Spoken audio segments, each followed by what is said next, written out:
everyone, my name is Mini Sethi. I hope you all are staying healthy. Today we are going to talk about Gunnar Myrdal theory of circular causation. This theory is given by Swedish economist Gunnar Myrdal in 1956 that explain how change in one institution lead to change in other institution. Gunnar Myrdal explained this theory with the help of two effects, backwash effect and spread effect. Backwash effect is negative effect that one region experiences due to economic development in another region. For example, there are two regions A and B. A is developed region, B is underdeveloped region. Developed region has more job opportunity and paying higher wage rate. As a result, people from underdeveloped region are migrating in developed region. If more and more people from underdeveloped region are migrating in developed region, as a result, population of underdeveloped region will fall. As their population falls, that means their demand will fall. Demand fall, investment fall, production fall, employment fall, income fall. As a result, this underdeveloped region always remain behind and poor. This will be called backwash effect. On the other hand, spread effect means when development in one region spread development in another region. As we know, Delhi is growing day by day, but at the same time, Delhi is becoming very congested. It is very difficult here to find a place for business. That's why people prefer to invest in nearby area of Delhi like Ghaziabad, Faridabad, Noida. Because of Delhi, nearby area of Delhi also growing, it will be called spread effect. Now we understand this theory with the help of diagram. Here you can see we have two diagrams A and B. A represent developed region, B represent underdeveloped region. On x-axis of both diagram we have labor demand and labor supply, and y-axis of both diagram we have wage rate. DD is labor demand curve, SS is labor supply curve. Initial equilibrium point in developed region is E. At this E point we have initial equilibrium in developed region. And initial equilibrium in underdeveloped region also lie at this E point, where labor demand is equal to labor supply. And initial wage rate in developed region is OWA, and initial wage rate in underdeveloped region is OWB.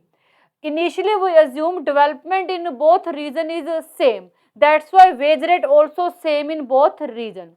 If wage rate are same, that means there is no migration. Now suppose a developed region is growing, capital accumulation is increasing in this region. If capital accumulation increasing, that means investment increasing, production increasing. If production increasing, obviously labor demand also increasing in developed region. As a result, labor demand curve will shift forward from DD to DD1. This DD1 is new labor demand curve in this developed region. If labor demand is increasing, then obviously wage rate will also increase.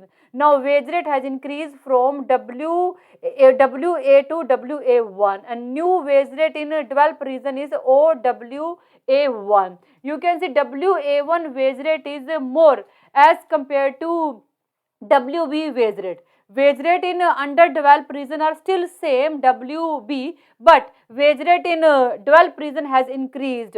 Here you can see wage rate in developed region is much high as compared to underdeveloped region. That's why people start migrating from underdeveloped region to developed region. If more and more people from underdeveloped region are migrating in developed region, then obviously labor supply will reduce in underdeveloped region. If labor supply will reduce in underdeveloped region, then obviously wage rate will increase in underdeveloped region. So, as labor supply reduce, labor supply curve will shift leftward in underdeveloped region. And labor supply reduce, then obviously wage rate increase from WB to WB1. New wage rate in underdeveloped region is WB1, and new supply curve is S1, and new equilibrium point is E1. If more and more people from underdeveloped region is migrating in developed region, then obviously labor supply will increase in developed region. If labor supply increase, that means wage rate will fall in developed region.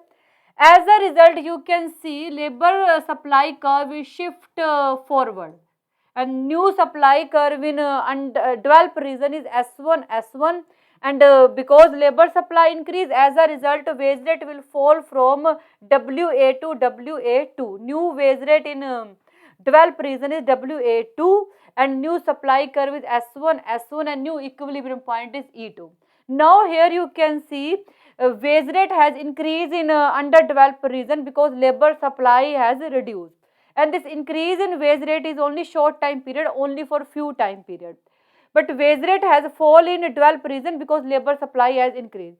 Once again here you can see wage rate in developed region and underdeveloped region become equal to each other. Wage rate in developed region is WA2 and wage rate in underdeveloped region is WB1. Here you can see WB1 is equal to WA2. That means once again wage rate in both region are become equal to each other. Now main twist will come in this theory. This increase in wage rate in underdeveloped region is only for short time period, only for few time period. Because if more and more people from underdeveloped region is going in developed region, then who will buy product of underdeveloped region? Who will buy? If the people are shifting from underdeveloped region to developed region, then who will buy product of underdeveloped region? If product demand reduce, that means investment reduce, production reduce. If production reduce, that means labor demand will also reduce. As a result, labor demand curve will shift backward. This DD1 is new labor demand curve. If labor demand reduce, then obviously wage rate will also reduce from WB1 to WB. Now, currently wage rate in underdeveloped region is WB. And currently wage rate in developed region is WA2. Here you can see wage rate in developed region is higher as compared to underdeveloped region. Again people will start migrating from underdeveloped region to developed region, and this region is continuous growing because capital accumulation is continuous increasing, investment increasing, employment increasing. As a result labor demand will also increasing, and labor demand curve will shift from DD1 to DD2. DD2 is new labor demand curve in developed region. If labor demand increasing, that means wage rate also increasing. Now wage rate is WA3 in developed region. Currently wage rate in underdeveloped region is WB, but wage rate in developed region is WA3, which is much higher as compared to underdeveloped region. As a result, more and more people will start migrating from underdeveloped region to developed region. So this theory mainly talks about two types of effect, backwash effect and spread effect.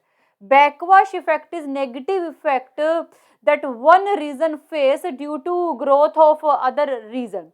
So here you can see this underdeveloped region is not able to grow. Here labor supply is less, the demand for their product is less. As a result, investment, employment, eventually income is very less. This region is not able to grow because of growth in developed region. So it will be called backwash effect. On the other hand, we assume this developed region is Delhi, and investment, or we can say capital accumulation, is continuous increasing is Delhi, and day by day Delhi is becoming very congested, so it is very difficult to here to find place for business. That's why people prefer to invest nearby area of Delhi like Ghaziabad, Noida, Faridabad. Because of Delhi, a nearby region of Delhi also growing, it will be called spread effect. So this is all about this theory. I think you got it, and thank you so much for watching this video. Bye, take care.